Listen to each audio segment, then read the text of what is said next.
Hi, I'm Mitch Gallagher. Welcome to the Sweetwater Minute. We are on location at the Fort Wayne Coliseum. Chris Tomlin is playing tonight, and we are here with Matt Gilder, keyboards and music director for the band. Yes, sir. Appreciate you taking the time. Hey. I know it's a busy day setting up for the show and everything. Oh, it's been great. We are 5 minutes from you guys, so I can't imagine not hanging out for a few minutes. It's and awesome. chatting. You've been over to Sweetwater.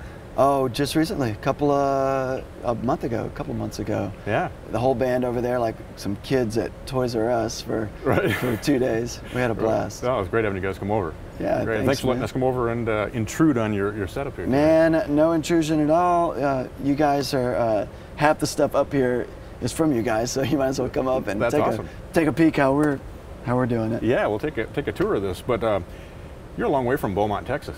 Yeah, I am from Beaumont, Texas, and we actually were just there a couple of weeks ago, which is kind of surreal, being back home after 15 years.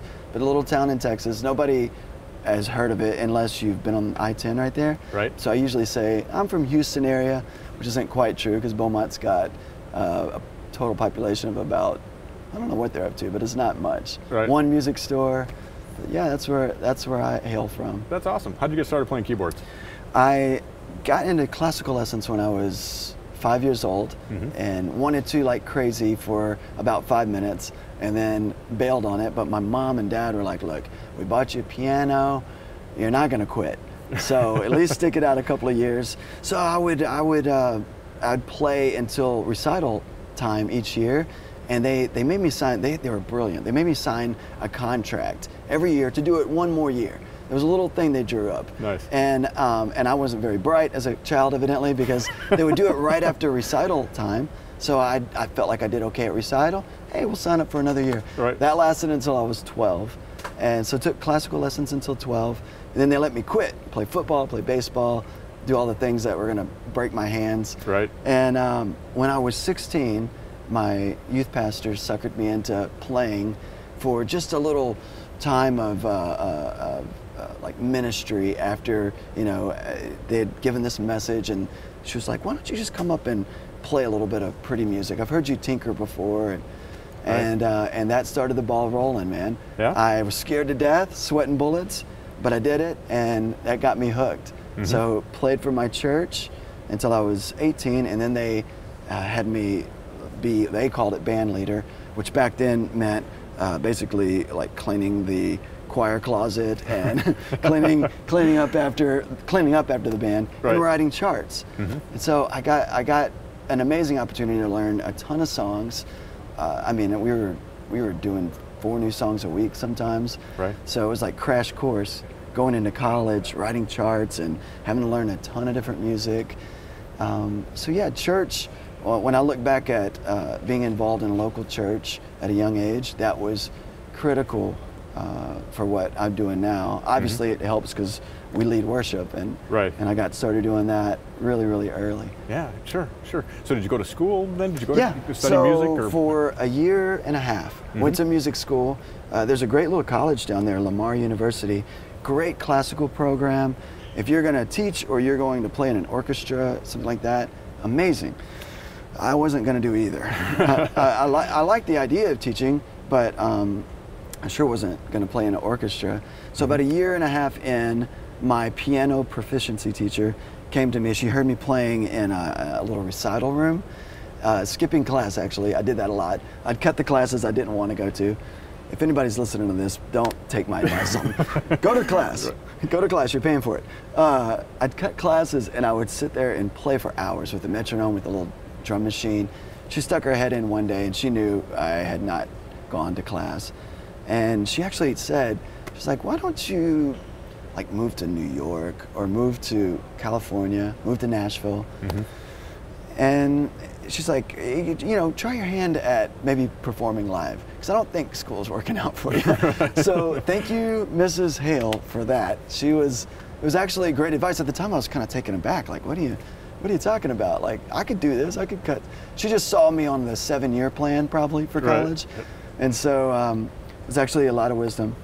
And so I jumped in a band. Me and my buddies were leading worship for a local Bible study. We got on the road and we went like crazy for years. 200 80 dates one year, 290 dates. Wow. I mean, we were gone. But we were 21 years old, so Right. that got me here, well, not here, but that got me to Nashville, where I live now, and which opened up a whole lot of doors. Right. So when you moved to Nashville, were you still in the band, or had you moved there Yeah, as an independent? we still were in the band. We moved there because we had some personnel change in the band, and we thought Nashville. We all wanted to live in Nashville. Nashville would be a great place to find new musicians. Right. And it ended up, I started playing with some other bands and started doing some session work, and some of the other guys in my band did too. So we still held the band together for a couple of years, but we were all doing different stuff. Right. And so I was able to get involved with some really cool Christian artists and a few country artists back then, doing demos, doing sessions, doing showcases. Nashville, every day of the week, there's something going on. And so I just dove in. I'd play for anybody, whatever amount of money, you know. My rent was nothing, so did that for a couple of years, and then started touring again, heavy with some different artists back then that were popular CCM artists. Right. And that eventually, I did that for four years, and then I tried to come off the road. I said, I'm just gonna, you know what, if I'm ever gonna get married, if I'm ever gonna meet anybody, I'm gonna have to not travel 200 and something days a year. Came off the road for 4 months and did everything I could to just play sessions, produce music, do all that kind of thing in Nashville. So when I wasn't doing that, I was parking cars. Buddy had a sound company, and I was running cable and, you know, up in attics, and rats were chasing me. And that was a rough few months. But I was like, you know what, I want to be home a little bit more. And in that season, I got called to do Chris Tomlin's See the Morning record, which was 2006, I believe. And I didn't know a whole lot about Chris, except we sang a lot of his songs at church. Right. And he was a Texas guy. All the guys in my band are from Texas. He was a Texas guy, so I figured, hey, it's got to be a good guy, right? And I didn't know what I was getting into, and literally showed up at the studio, me and the producer, at Blackbird Studios in Nashville, and we spent the better part of a morning and a bit into the afternoon just playing keys on his record. All the guys had already recorded their parts. They were headed back to Texas, but Chris and the guitar player stopped back in to check up on things, and it was really cool. We hit it off. I loved them immediately. They were amazing, and it just so happened that they were looking for a keyboard player.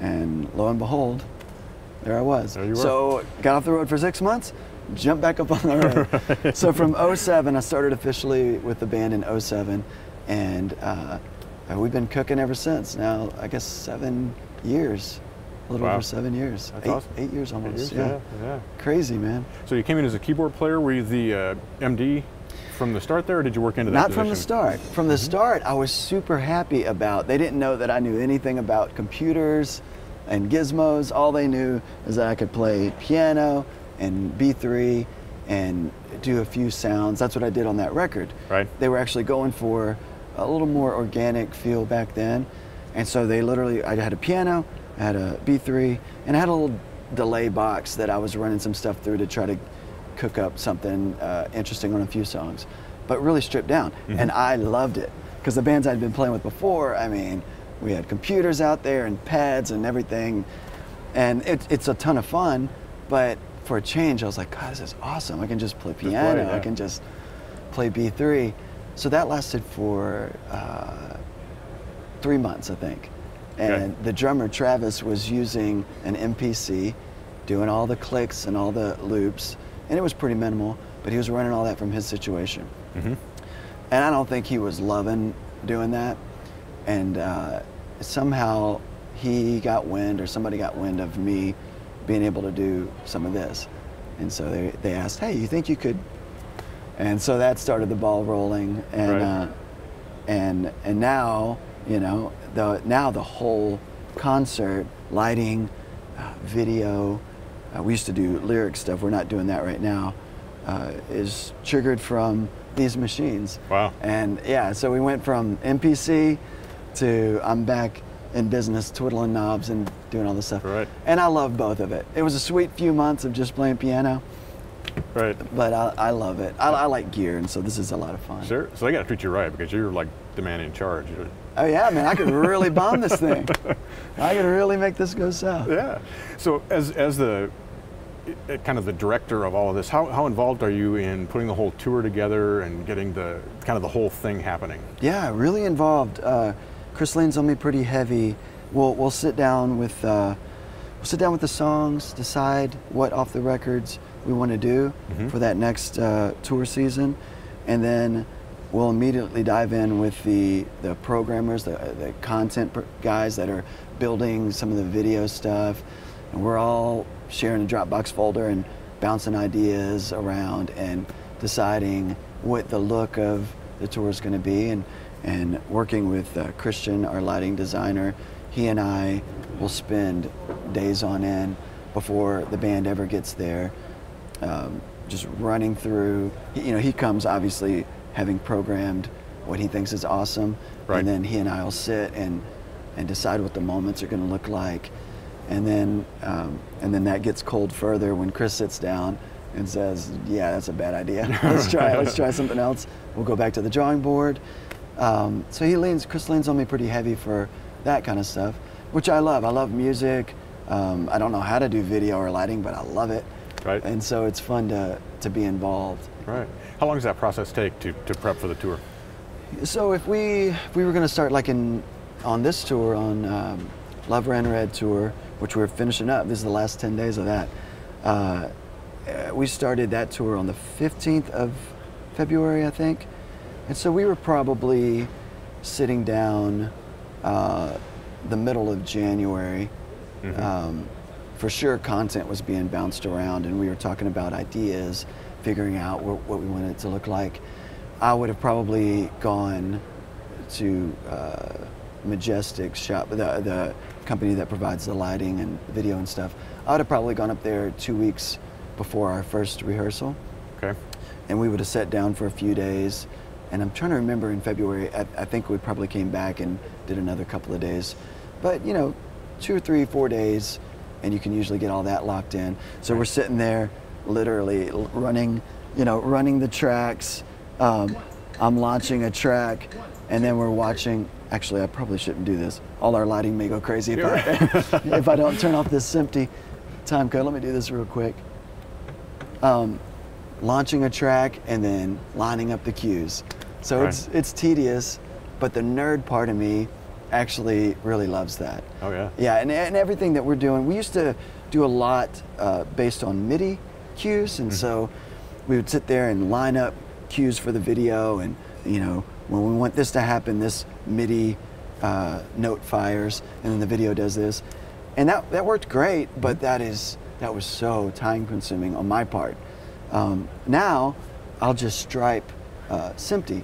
I'll just have a SMPTE track running with our tracks, and then the video guys line up to that, and the lighting guy will line up to that. So when we're sitting down, it's more of just fine tuning. It's not me sitting there, okay, at a minute and 32, we need F4 to fire. It was a lot of that prior, which there's advantages to that, because if Chris decides he wants the song to be 3 BPMs faster, MIDI notes just line right up. Where SMPTE, we have to redo it. Right. But if we save that for one of the last steps, it's worked awesome. So that's kind of the system right now. Cool. So does that lock you in then? Do you have to perform the songs exactly the same way every night, or is there freedom? I mean, in a worship situation, you're going to want to have some freedom. Yeah, that's a great question. I used to break apart every, I'm trying to think in this set, like dance floor right here, you can see has, it's broke apart into quite a few sections. That used to be the case for all of our songs, or a lot of them. The ones that I was dead sure Chris wasn't going to get off the map, I would have him flow straight through. Right. But Ableton's so beautiful, the way you can break apart a verse and a chorus, and so sometimes I would just take the bridge part, because maybe that was the part that Chris would have a tendency, and he would want to sing it one more time, you know. Right. Maybe it goes straight through the song to the bridge, and then I would have the ability to repeat that. I did that a whole lot. On this tour, I'm not doing a whole lot of that. With other artists, like I'm out with Matt Redman some. His MD, Nathan Knuckles, produces the records, and so when they set it up, it is every section of the song, because Matt will go anywhere he wants. Right. and they're just jumping around trying to follow him. Again, that's what's beautiful about this program. That's why I'm leaning on Ableton really heavily the last 7 years, 8 years. When I worked with other pop artists, I used Digital Performer a lot, and I loved it, but it didn't allow me that capability, and so I lean on that big time. With Chris right now, just a couple of songs are broke apart like that. Okay, so you know the points in the show where he's likely to... Or he's likely to maybe veer off course. Right. Yeah. Right. So you've got 3 computers here. It looks like you have 2 running Ableton. What's happening with the computer setup? Yeah, so these 2 guys, this is the A computer. His name is Leonard. and this is the B computer. So just a redundant guy.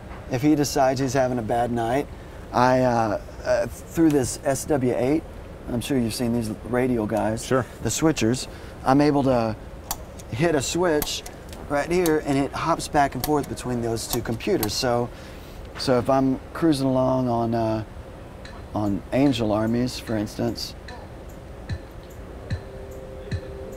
and this A computer just stopped, I could hit that button, and you're on this computer. And then we're automatically on this guy, right? Which is so handy. That's really slick. It's, I think I just changed our lights. I switched to the B computer, and I did not kill Simpty. That's all right. So it was chasing it, but right. I think they can still see us. We'll carry on. We'll carry on.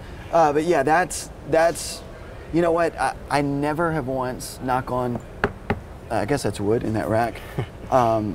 I never have once in one of Chris's concerts had Ableton goof up.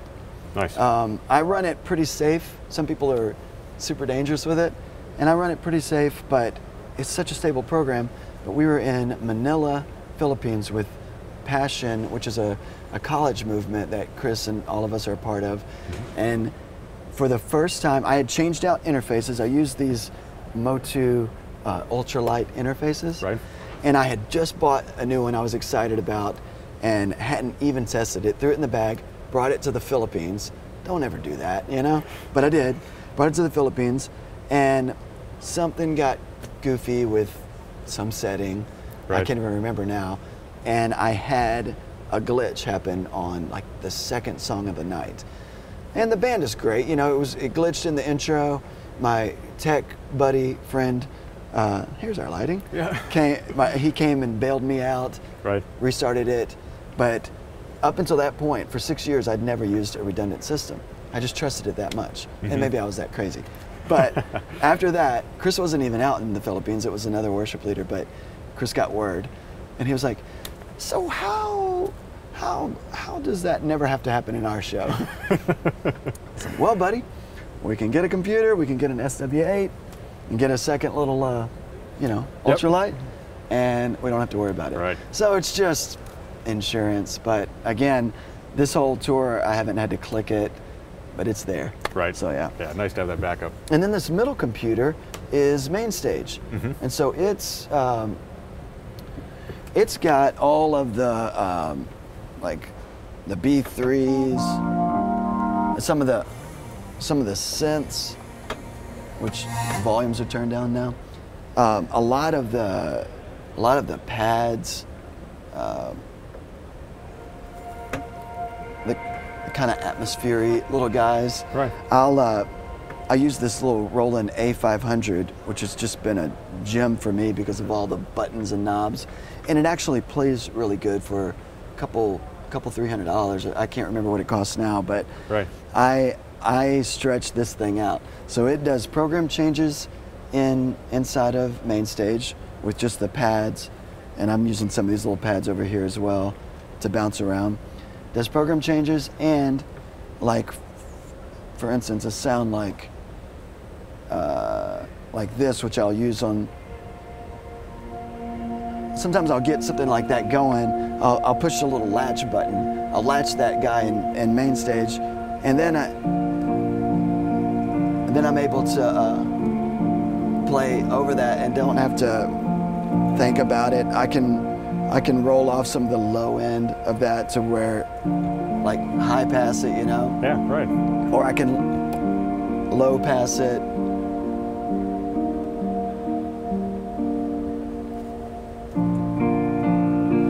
So I moved to Mainstage about a year ago. Before that, I was hosting everything in Ableton, which was working great, but it was a bit more work to do what I wanted to. Mainstage was laid out, you know, they made it, I think, for people like me who aren't super techie, you know? We like nerdy stuff, but we're not super techie. To be able to set up a set really quick. So that's been great. That's only been in the last, like I said, about the last year that I've been using that. That's been awesome. Right. So you're hosting plugins within Mainstage. Then are you going back and referencing the original recordings and duplicating those, or are you sampling those, or where are you getting the sounds from that you're playing? Both. So some of them are sounds that I've used on the records, that some of the producers that we've worked with have used on the records, and then some of them, like the Psalm 100 sound, for instance. This. Let me turn that down a little bit. It was just this synth thing that was jagada dagada dagada. And so I've got that mapped across the keyboard, and that is sampled. Okay. And I'll do that for several sounds. Just there's stuff on the tracks, but you know, you want to be able to play some of these fun parts, and a sound like that would be impossible for me to play the piano, pad, and that at the same time. But I can sample it and just assign it to some keys and split it across the keyboard. Right. That's worked. Yeah, that's great. worked Awesome. That's great. So speaking of piano, you have a V piano here. The V piano has been in the fold for about 4 years now, or 5 years, whenever it came out. And it's the main piano you hear on everything I do. Super stable, plays amazing, sounds amazing. It's definitely my favorite. We have 2 out on the road with us, just in case anything happens to this. Right. But it's been my favorite thing and forever. It's big, you know, so for fly dates we have to figure out other stuff. Right. But the V piano and this little A500 has been what I lean on. And then these little iConnect pieces in here let everything talk to each other. So it all hits the iConnect MIDI, which I love. Right. Goes to the computer. So that's what allows me the same controller to control Mainstage and Ableton. Right. It just splits all the signals wherever you want it to go. It's super easy. Those interfaces are amazing. You can plug in multiple computers, Right. iOS devices, And all I your used MIDI to stuff. I used to have iOS a tablet up here. Did program changes from that, which was awesome. And on this tour, I just didn't need as many sounds, and so I just assigned them to these buttons. But yeah, the way those things, as soon as you plug up your iPhone or your iPad, they just recognize it. They're like a dream. Yeah. I love that company. Yeah, brilliant. Matt, thanks so much for taking the time to give us the tour here. It's a really slick rig. I mean, you got so much going on here. Man, thank you. Thanks for coming out, and yeah, I love what you guys do. Oh, thank you. Thank you very much. We appreciate it. Great to meet you. You too. I'm Mitch Gallagher. Thanks for joining me for the Sweetwater Minute.